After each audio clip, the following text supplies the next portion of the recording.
తేదీ 1-3-2024 శ్రీ శోభకృత్ నామ సంవత్సరం ఉత్తరాయణం శిశిర ఋతువు మాఘమాసం కృష్ణపక్షం శుక్రవారం. తిథి పంచమి. ఉదయం 6:22 వరకు. తదుపరి షష్ఠి. నక్షత్రం స్వాతి. మధ్యాహ్నం 12:48 వరకు.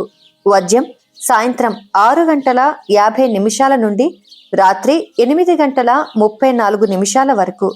దుర్ముహూర్తం ఉదయం 8:43 నుండి 9:30 వరకు. మధ్యాహ్నం 12:39 నుండి 1:26 వరకు. శుభ సమయం లేదు.